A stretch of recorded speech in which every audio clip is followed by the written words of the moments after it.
Welcome to The Big Match Revisited, a chance to look back at the way football was televised 4 decades ago.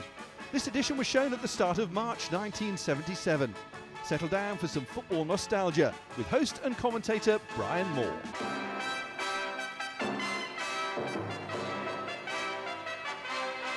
Hi, welcome again to The Big Match. As you've seen, our 3 matches today all have a lot of meaning to them. The main match, Chelsea against Blackpool, 2 clubs challenging hard for promotion from the second division. And in that game, was there also a classic case of mistaken identity, with the wrong player getting a yellow card? Chelsea topped for so long, they've lost that knack of winning consistently, but manager Eddie McCready keeps faith with the side. Phillips in goal, Locke, Wicks, Hay and Graham Wilkins, Stanley, Lewington and Britton, Finiston, Ray Wilkins and Swain, and the substitute Harris. And the top scorer for Chelsea, it's Steve Finiston with 18 goals, and he could present 1 or 2 problems to Blackpool. As for Blackpool, manager Alan Brown also gives a vote of confidence to the team that lost at Wolves in midweek. Wood in goal, Curtis, Hart, Suddaby and Harrison, Ronson, Bentley and Ainscoe, Spence, Walsh and Hatton, with Mike Summerby the substitute. And their top scorer at Blackpool, Mickey Walsh, 21 to his credit this season. The referee at Stamford Bridge today is Alan Robinson. He comes from Portsmouth. So away we go then. Blackpool in their famous tangerine shirts with white shorts, attacking the goal to our right. Chelsea in the all-dark strip. There's Walsh, and Phillips out very quickly indeed. Fine away record that Blackpool have got. They've lost only 3 away this season. Chelsea unbeaten in the league at home, and it really is crunch time now at the top of the second division. Both sides, in fact, of late have lost that little habit of winning. Chelsea have gone 8 without a win. Good cross there, and a good catch by George Wood under pressure from Lewington and from one of his own defenders as well. A long raking centre there by Ray Wilkins, and Wood making a safe catch. And Spencer up. Spencer bowling there by the challenge of Steve Wicks.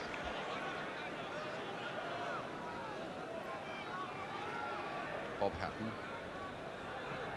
Harrison planting it forward, Spence chasing, Walsh inevitably waiting in the middle. Here's Wicks, Stanley, Locke inside for Wilkins. Nice touch there for Lewington. Stringing a few passes together now. What about that? A ball from Lewington now for Britton. Got Graham Wilkins in support. Here's Ian Britton. Good move this by Chelsea, and it's not dead yet. Yes, it is. Throw to Blackpool. And applause for Chelsea for that lovely sweeping move.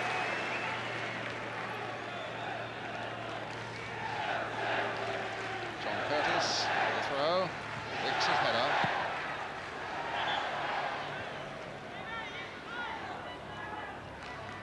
Graham Wilkins for so long under the shadow of his obscured there indeed by the Blackpool player, but playing a good part now in this Chelsea promotion chase. Hatton coming in fast. That looked like an obstruction indeed. It's a free kick to Blackpool. Quite right. The obstruction there by Gary Locke on Hatton, who looked very sharp indeed there, the number 10. Bit of obstruction. So Phillips won't release that ball until he's got the wall that he wants. 4 men in it, he said, and that's what he's got. Although it looks like he might get 5 now. Britton just off the wall. In fact, he'll probably charge at the ball. There he is, waiting to charge. View from behind, and just over the top from Walsh. Just touched onto him, and he really let that one go, but always going just a little too high. Hart winning it in the air, and Hatton too. Wicks for Chelsea. Lewington and Britton colliding, allowing Blackpool to get in with Bill Bentley. Spence. Free kick given.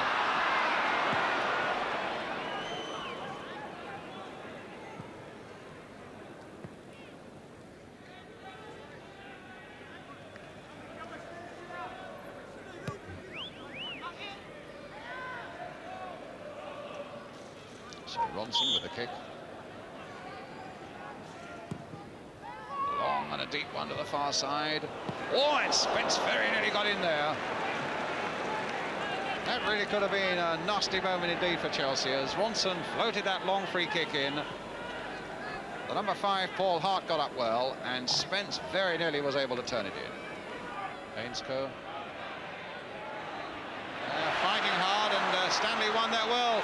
Wilkins now trying to get Finiston on his way, and Finiston tried so hard to get a shot in, and Curtis covered well. This young Blackpool fullback did so well there, the number 2. A superb ball, though, by Ray Wilkins, which Finiston went chasing. Chelsea thwarted in the end by the good work of the Blackpool number 2. Another free kick.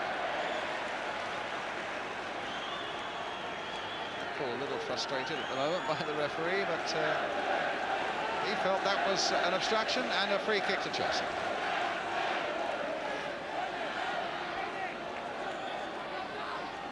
So Ray Wilkins measuring it up again. Steve Ricks has come up too, and he's hitting it low, really driven that one. And Stanley, his header helping it on its way, and in the end it was Paul Hart who put it away for the throw.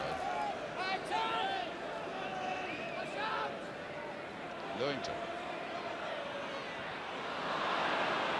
Swain. Lewington with a shot. Wood. Down behind it again. We had a quiet word with each other, but in fact the linesman's flag had been up, overruled by the referee.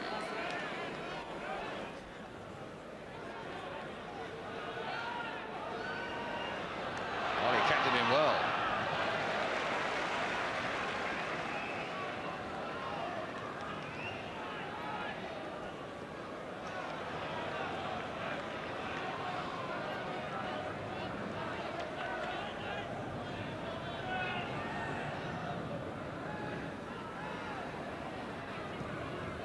Turning it in, Wicks getting it away, got a bit of length on it as well, which was useful in that situation. But here's Ronson switching it nicely now for Mickey Walsh. Good ball played in there for Ronson, hit well, goal!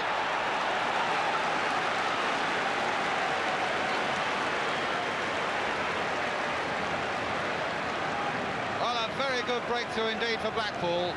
Walsh having a lot to do with it, and that was a very good ball he played in there for Billy Ronson, who's looked so sharp all afternoon. Quick on the turn, beyond Phillips into the roof of the net. So Chelsea 0, Blackpool 1, and Billy Ronson the scorer.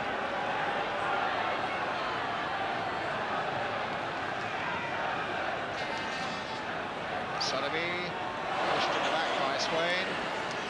In fairness, Blackpool have looked that better side. Indeed, I can't remember one clear opening that Chelsea have made in this first half, and it's Blackpool who have looked the side more likely to be challenging towards the top of the second division than Chelsea at the moment, even though they're the away side today.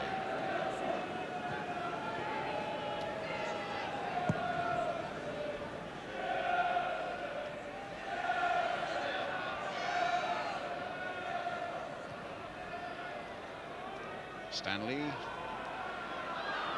now Lewington, Finiston. Get through a tremendous amount of work, these Blackpool players. They seem to go up in strength and they come back in strength to defend as well. That's a free kick.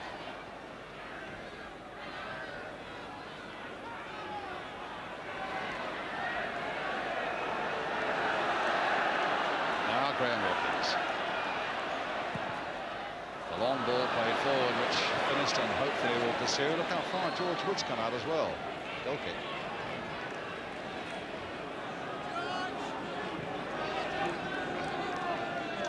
So a bit of relief on that Blackpool bench.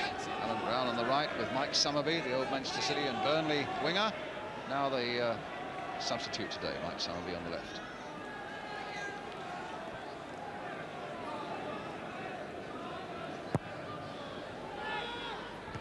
Lewington.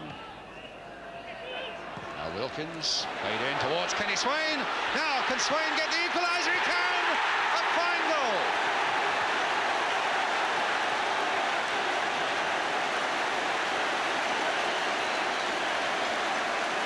Well, there were kisses there, and there's a lot of relief there too. A fine individual goal there by Ken Swain, nodding it down, taking it round the keeper, and as Blackpool tried to reform, he slotted that ball into the back of the net. Chelsea 1, Blackpool 1. Kenny Swain, and that takes him to 13 for the season.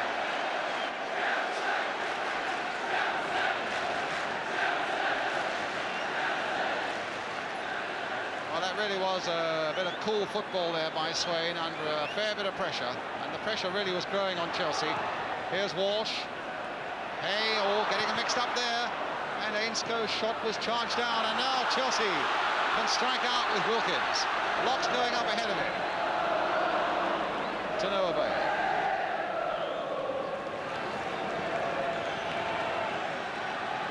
Standing with a throw. Better spell this now for Chelsea. Another throw.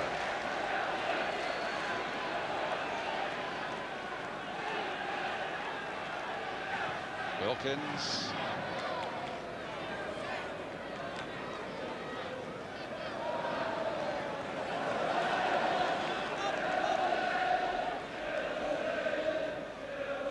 Nice header there by Walsh. Here's Spence.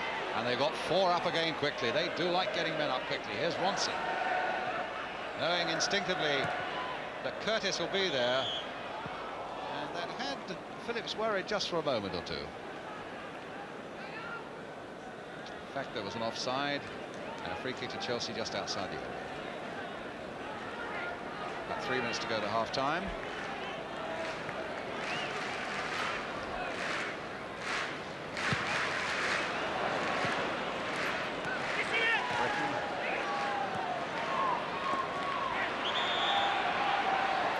Free kick to Chelsea. Wilkins with it. Wasn't taken from the right spot. The referee right to let that one go as well, Swain turned that in, and Finiston very nearly put George Wood out. It came in there. Finiston was right in front of the goalkeeper, and somehow Wood managed to grab it. And there goes the half-time whistle. This crucial game all square at the moment after Ronson had put Blackpool ahead after 35 minutes, and 2 minutes later Ken Swain, a fine individual goal showing a lot of close skill under pressure, getting a much needed equaliser for Chelsea. A lot more to come on the big match today. We'll leave you now with the half-time score, which is Chelsea 1, Blackpool 1. We'll be right back.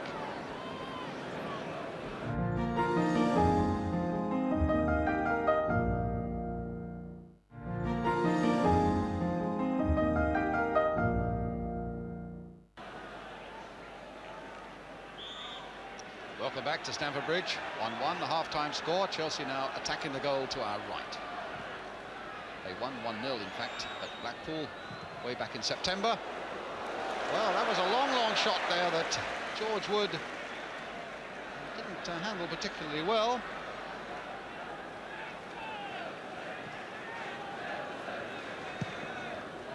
At least he kept it out.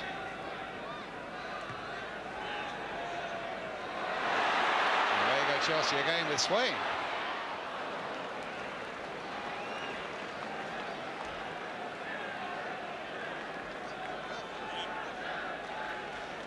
So a Chelsea throw and a promising start to the second half. Beginning the day as they do, 1 point ahead of Wolves. In 4th place, 4 behind Chelsea. Spence and Locke's header. An unfair challenge there by Harrison on Ray Wilkins. So a free kick to Chelsea.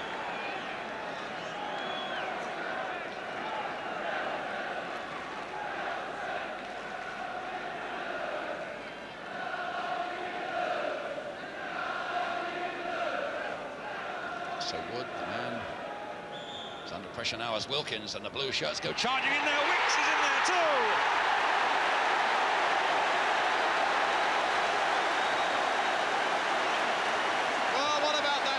Picture. Steve Wicks doesn't get in amongst the goal scorers long, and that's only his 2nd of the season. But when Ray Wilkins floated that free kick in and the blue charge was on, Wicks led the way and nodded it wide of Wood to put Chelsea into the lead. Chelsea 2, Blackpool 1.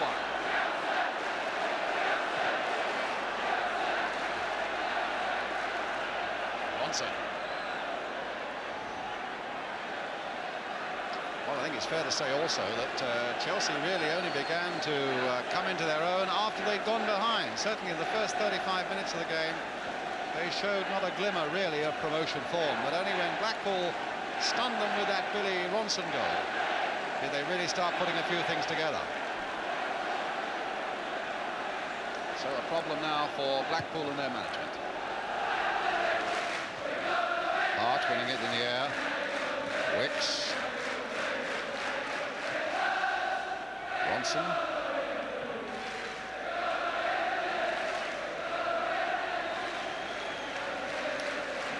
And really a tremendous atmosphere now.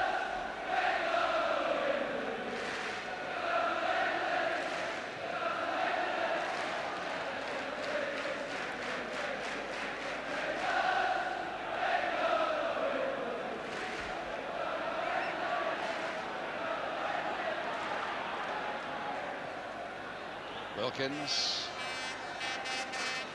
But a handball there as he tried to control it, and a free kick to Blackpool.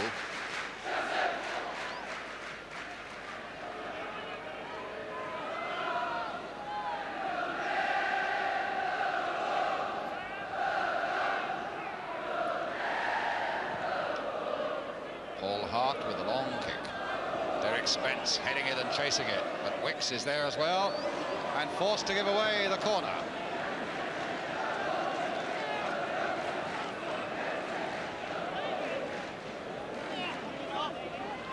Sullivan's up, so too is Paul Hart.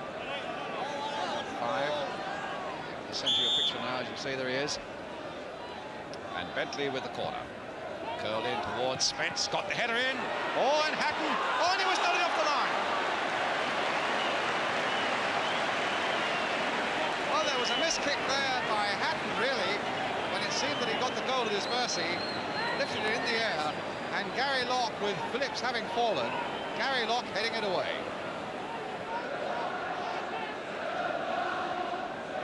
So Bentley with another corner for Blackpool. That time Graham Wilkins got it away.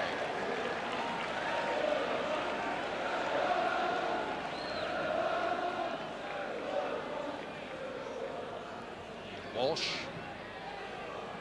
Good backward header there. Oh, and Spence!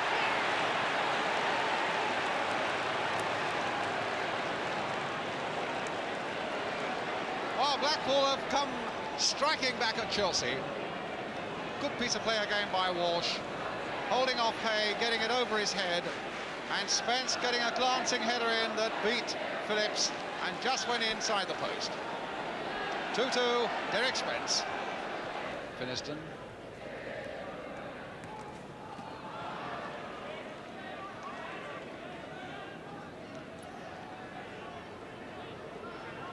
Locke's throw. Stanley. Back for David Hay. Pushed a few forward now. That Wilkins header knocked away there by Hart. And another Chelsea throw.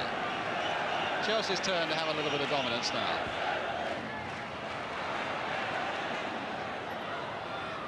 Swain just slipping it back here for Graham Wilkins. The chip coming in towards Ian Britton, outnumbered and outjumped. But Locke coming in, and Wood getting down well behind that ball that could have been bouncing difficultly across that, with difficulty across that muddied area. Hit that well, Locke. And Wood well behind it. Laid for Ronson. That might come for Walsh. And it was a foot wide. Again, the combination of Ronson coming through from the midfield and Walsh already up there, causing a lot of danger for Chelsea. Ronson shot charge down, and Walsh turning well on that one. Didn't get a lot of power on it, but it looked for a moment as though it might have crept in. It was just one.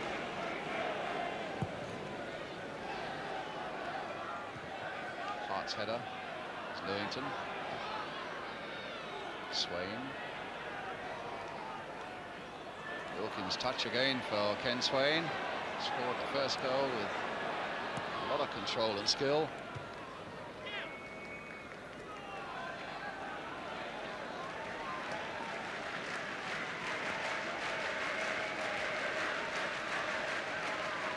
So Britain with the throw. Finiston. Brought down by Sotheby.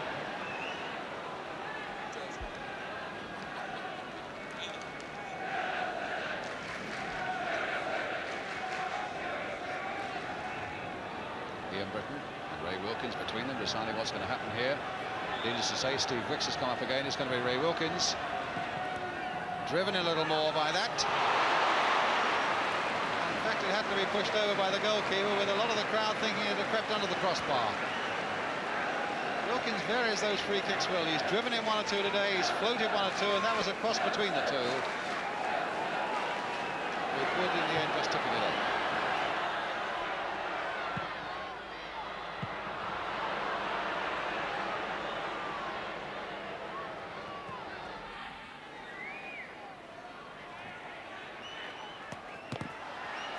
Well, that didn't look to me to be out of play.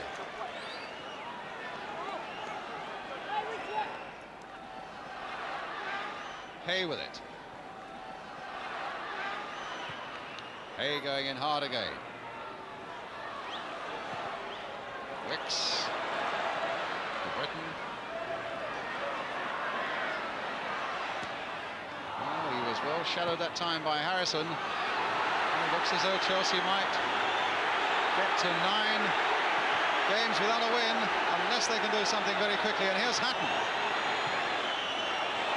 Okay. And one young fool on the field, and in fact he's chasing the Blackpool number 3. Sooner he's got off the field the better. He went chasing there after Steve Harrison, who was involved in a clash with Ian Britton. Well, that's a stupid thing to do. And the Blackpool player was very quickly running away from it. In fact, there are 3 or 4 players now on the spectators now on the field going towards the Blackpool players. And being restrained by a couple of stewards. Well, this is absolutely idiotic. Well, and below, the referee is now giving Peter Sotheby a yellow card. Now, what on earth can that be for? Well, the referee's coming across to have a word with the linesman. I think the referee's got the wrong man. I think it's Steve Harrison. And now the referee and the linesman consulting. It's a way back. Well, I tell you, this is interesting, because our feeling was that it was Harrison, and he is booking Peter Sotheby. Well, we'll have to sort that one out as to what the yellow card was for. Ian Britton, you'll see there. He's saying it wasn't this fella. But the linesman and the referee confer and say it was Peter Sotheby who got the yellow card. And if you can remember where we were when all that started, you're better than I am, because oh yes, it's way back with John Phillips at the other end of the field.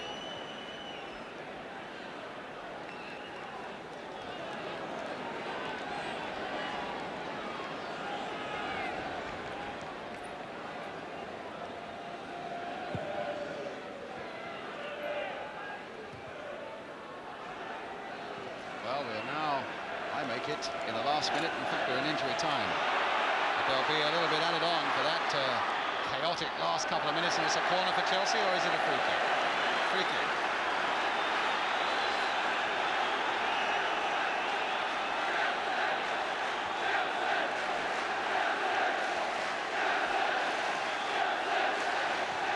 Curled in there, and a good fist away by Wood under pressure. That was really a very good piece of goalkeeping, because Ray Wilkins really floated that crossing, curling wickedly all the time. Chelsea have got men up, and Wood was equal to it.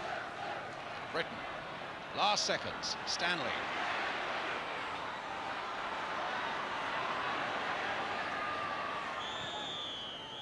There goes the final whistle. Just as that ball crosses the line, the whistle had gone, and it is, of course, a 2-2 final scoreline. Well, Blackpool in the lead early on through little Billy Ronson. And in fact, Chelsea then got their equaliser with Swain. Wicks put them into the lead. And then Blackpool got that second equaliser through Derek Spence. We need to investigate whether Peter Sotheby, the number 6 there, was the man who should have had his name taken and should have received the yellow card, or whether in fact it should have been the number 3, Steve Harrison. Well, a slightly chaotic conclusion and a full-time score here at Stamford Bridge. Chelsea 2, Blackpool 2. And Chelsea still can't get back on that winning run. A slip of the tongue in point of fact, they've now won 1 in their last 9, but also a point of fact that Blackpool looked the more business-like side, I thought, of the 2 yesterday. And what about that strange yellow card incident near the end? Afterwards, I spoke to 2 of the players involved, Ian Britton of Chelsea, who was a victim of the tackle, and Peter Sotheby of Blackpool, who was given the caution. But first, Peter Sotheby on Chelsea. I don't think they played as well today as they did up at Blackpool. They beat you 1-0 up there. And they impressed me up there as being very professional. I think every team in a season has a bad spell, or a poorer spell, and I think probably Chelsea are going through theirs, but they're still up there, you know. But they weren't as professional today as they were at Blackpool. In what way did that show itself to you? Today, well, they didn't seem to slow it down when things weren't going quite right for them. At Blackpool, when we were getting a little bit on top, they slowed it right down and put us out of our stride. Yet today, they let us keep the momentum going.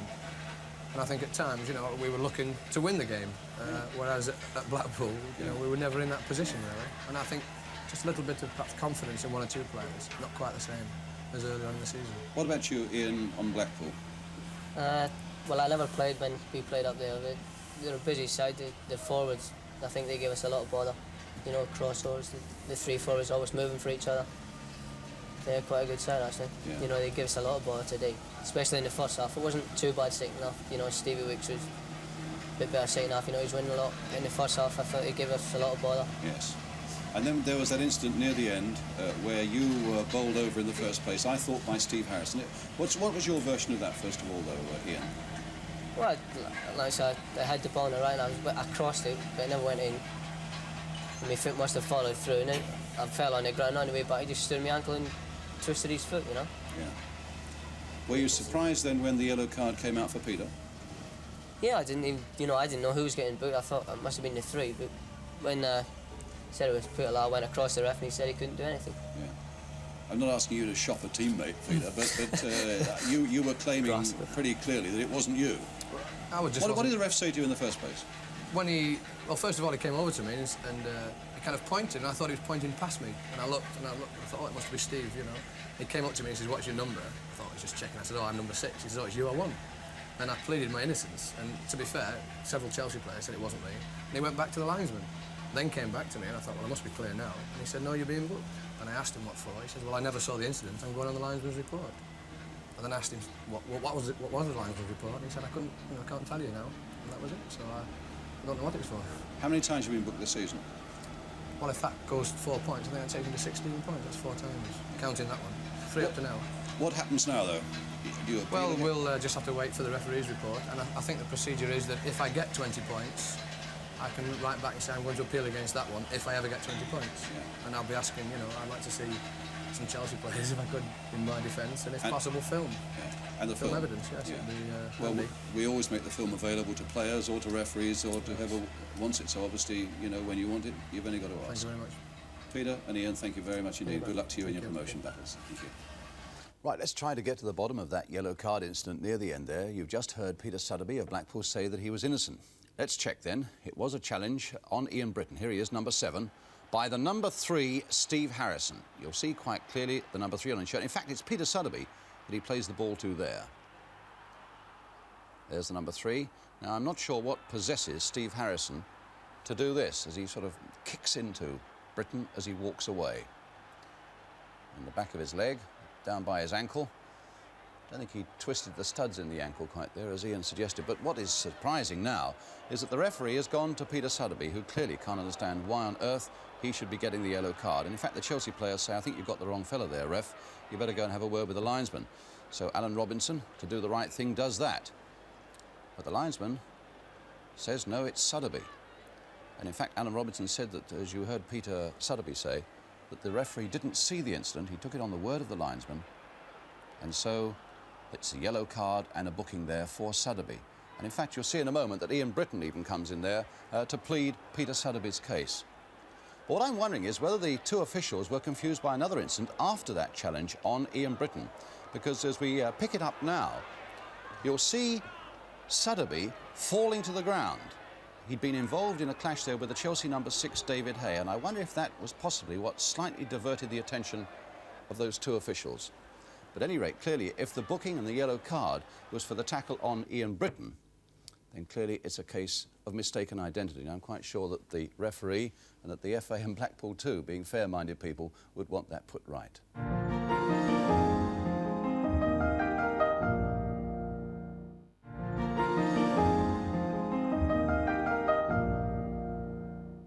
Our second match today takes us north to the seething city of Manchester. Nothing up there quite like those meetings twice a season between United and City. The more so now because both are in with a shout for the Championship.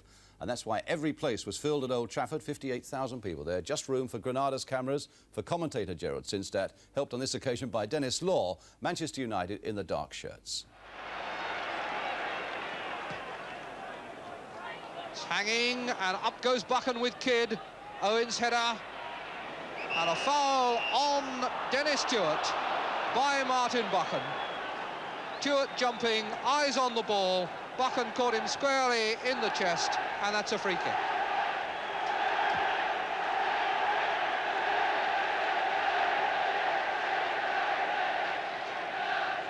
It's going on 30 yards out, this one. But Brian Kidd might be tempted. Three-man wall. Or will they get Clements in on the right? Nobody picking him up. Buchan knows he's there but doesn't dare go. It's played for Kidd, and now for Stewart.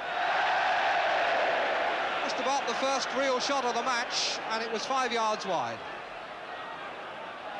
Nicol. Oh, that's a bad pass. Kidd, Stepney way out, and Kidd nearly made it. Did brilliantly there.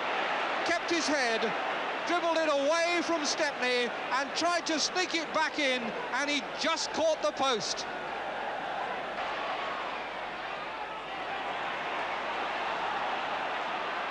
Parr. Three men in the middle. The header away was Brian Greenoff's. Owen, and Donachie isn't going to catch that.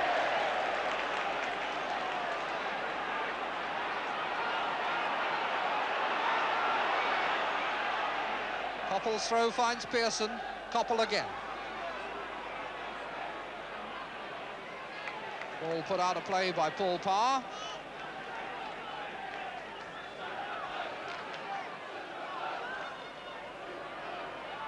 Brian Greenoff. Nicol. Brian Greenoff moving forward. The nod back to him from Macari. McElroy. Could be a shooting opening here. Here's Pearson!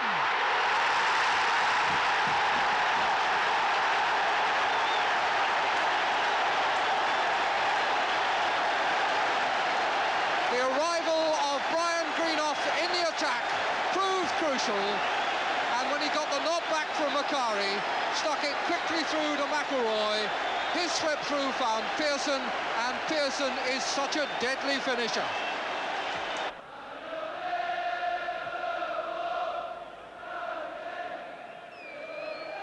It's off Donachie's head, and now Watson's foot. Macari, Coppell. Pushed forward by Nicol, to come back to Coppell. Jimmy Greenoff. Nicol, scooped across. McElroy's header didn't really take. Macari works it out to Hill. Macari stayed for the return and flicked it up. It's gone through to Hill for a shot. 2-0.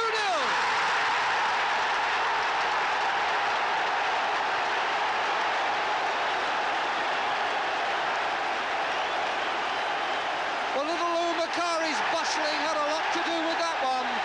He kept in there fighting, and when it got out to Hill, Hill kept at it until eventually he rifled the second goal past Joe Corrigan.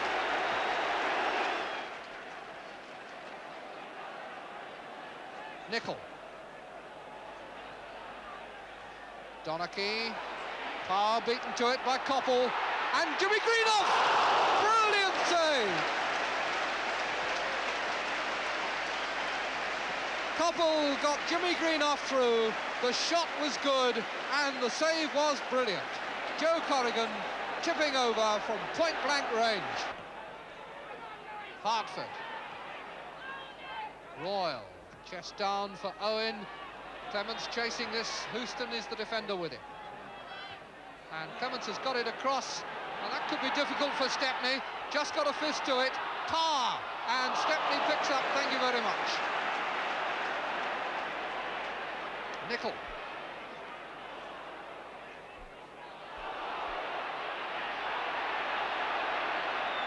Manchester City's throw. Well, I think, Gerald, if City are going to get back in the game, they've got to push more people up. I think Stewart is playing, he seems to be playing in no man's land, neither up nor back. And to get back in the game, they've got to push forward. Well, at the moment, it's United coming forward. Through Jimmy Greenough. Macari outside him, inside him in a good position, Koppel!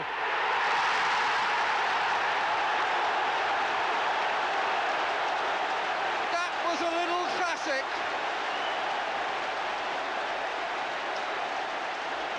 Jimmy Greenough on the ball.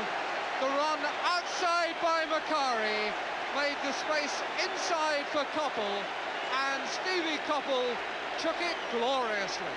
A couple of strides and bingo. Nicol, Jimmy Greenough, Koppel.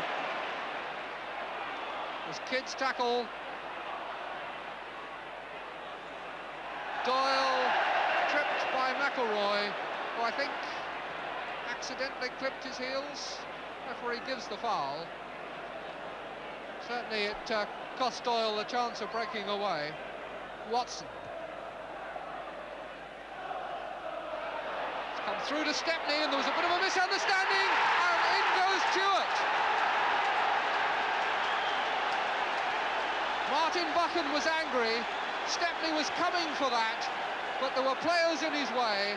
A collision, and in went Dennis Stewart, and that has given City new hope. 3-1 it is. That's how it finished. A brilliant victory there by Manchester United. A wonderful goal by Steve Koppel. But of course, Manchester City still very much in the hunt, still looking for the First Division Championship.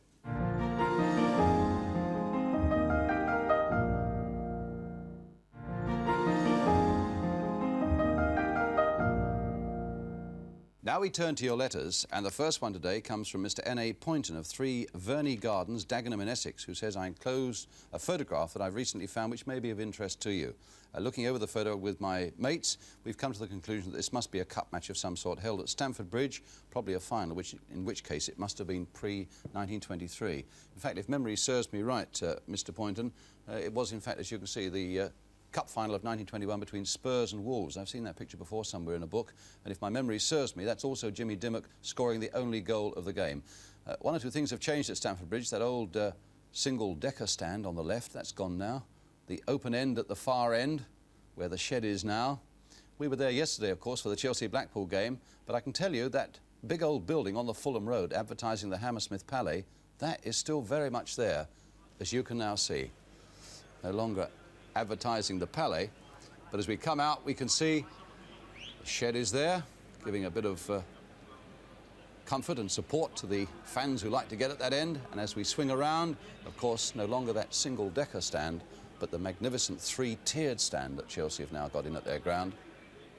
So things really have changed a bit from the old days when they had that lovely old single-decker stand there, which I think won a lot of affection from Chelsea fans over the years. Several letters in the past week or so from Southall, complaining that I said that West Ham's Alan Devonshire is a former Slough player. That was wrong. I apologise for that. As you guessed, of course, he used to play for Southall, and I hope that puts it right. And before we go on to our next game, a mention of a testimonial match coming up tomorrow week. That's Monday, March the 14th, for the former Charlton goalkeeper, Graham Tutt. Still only 20, but with a facial injury that's put him out of the game, and the accident occurred last season up at Sunderland, and Graham's match at the Valley on Monday week will be, indeed, against Sunderland, a team that they're all talking about at the moment. I think Graham deserves the support of every Charlton fan, and Charlton's team that night, I'm told, it's hoped will include Derek Hales and Malcolm MacDonald. In fact, our next match features Sunderland in the relegation game of the day against West Ham. Both sides, in fact, have hit a bit of form. West Ham have won their last 3 games. Sunderland, indeed, have scored 10 times in their last 2. 35,000 fans at Roker Park. The pictures from Tyne Tees Television, the commentators Ken Wolstenholme. West Ham are in white.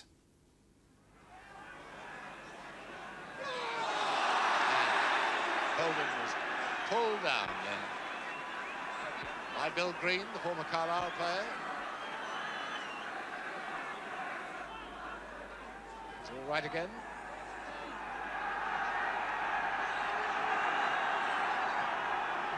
Bolton no, it's not Bolton, it's going to be Ashurst with the free kick.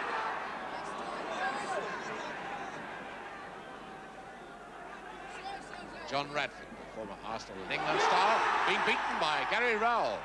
And a chance there, surely, and it's the first goal, yes, and a beautiful goal scored by Holden. And a mistake by Radford. Only 2 minutes of the game. Radford being caught in possession by Gary Rowell, and the West Ham defence nowhere as Rowell makes progress, puts it into the middle, and there was Mel Holden to put Sunderland in the lead. 10 goals they've scored in the last 2 matches.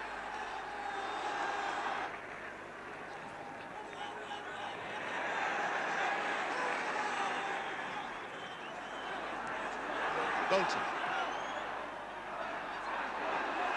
Holden.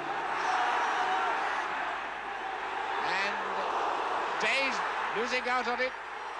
Now Rowell trying to take his time. Beaten by Bill Green. Now back comes Sunderland. Rowell again, and he's got the second. And that really was well worked. Kevin Arnott, the man, pulling it back from the byline. And the number 11, Gary Rowell, who made the first goal, was there, although the ball was put into the net by a West Ham defender. There was no doubt at all. The ball was always on the way there. And Sunderland knocking the ball about with a great deal of confidence. Hanging in the air, dropping well for Lee. Now to Kerr. And off Bonds for a corner kick.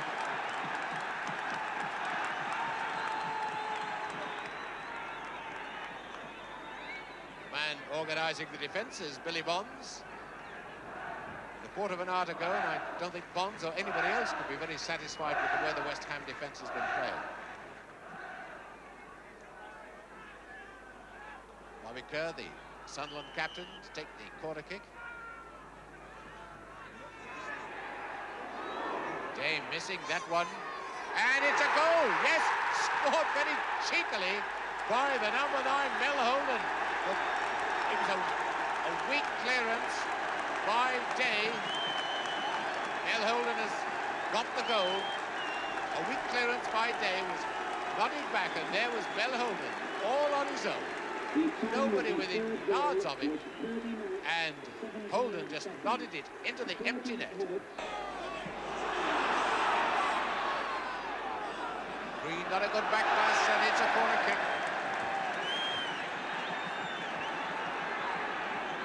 And there have been an awful lot of question marks against this West Ham defence. Quickly taken, the corner. The Waldron, and a backfield flick! And it was almost there. Oh, that would have been the cheekiest goal of the season if that backfield flick by Mel Holden had gone in.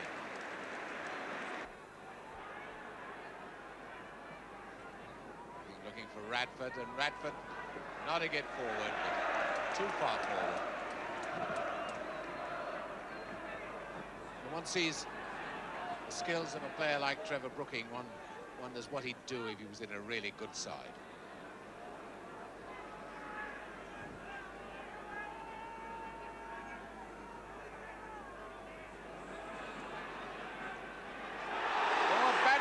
Straight to Kerr, and that's 4. And really, can you imagine a team in the first division? No wonder Mervyn Day looks absolutely dejected. The ball being allowed to travel to Bobby Kerr, all on his own, right in the middle of the goal. An absolute open goal.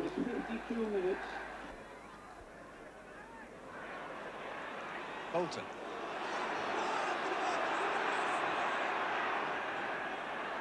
Bonds refusing to be shaken off it. Throw in.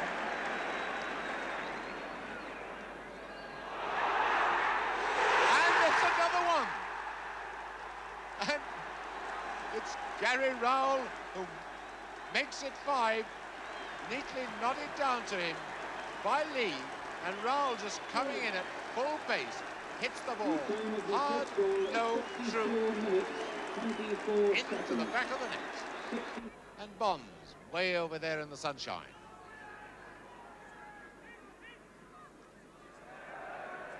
That's for nobody in particular, but Waldron, the man getting it clear.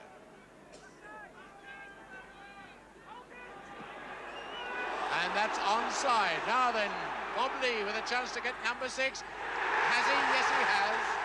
And I have never seen anything so wide open as this West Ham defence. The ball just pushed forward by Doherty.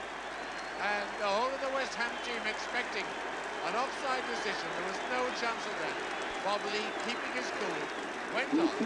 Flicked it into the back of the net. Well, what do you make of that? I suppose it's dangerous to draw any hard and fast conclusions from a few moments of highlights like that, but I'd be very surprised if there weren't one or two very busy inquests at Upton Park in the next few days. Clearly a shattering blow to the hopes and confidence of West Ham as they struggle to get out of trouble. Let's look at the bottom of the First Division and you'll see what trouble they're in. In fact, you'll see also that Sunderland, with that little burst of form, are not exactly playing themselves out of trouble, but they've given themselves a bit of hope. Immediately beneath them, the London pair, Spurs and West Ham. And what is ominous from their point of view is that the two clubs immediately below them, Bristol City and Derby County, as you can see, have both got 2 games in hand. Clearly it's going to be a difficult last part of the season for West Ham and for Spurs. Well, it's been a weekend of mysteries, really, with who will go up and who will go down, as big a mystery as ever. At Chelsea yesterday, there was also the mystery of the yellow card. It was given to Blackpool's Peter Sotheby, but surely it was a case of mistaken identity. There was also, sad to say, the mystery of West Ham's disappearing defence. John Radford, former Arsenal and England star, being beaten by Gary Rowell. And a chance there, surely, and it's the first goal, yes, and a beautiful goal scored by Holden. Oh, a bad mistake, now straight to Kerr, and that's 4. And that's onside. Now then, Bob Lee with a chance to get number 6. Has he? Yes, he has. And the mystery of how Chelsea can still not win consistently after producing moments like this. Now Wilkins played in towards Kenny Swain. Now can Swain get the equaliser? He can! A fine goal. So Wood, the man, is under pressure now as Wilkins and the blue shirts go charging in there. Wicks is in there too.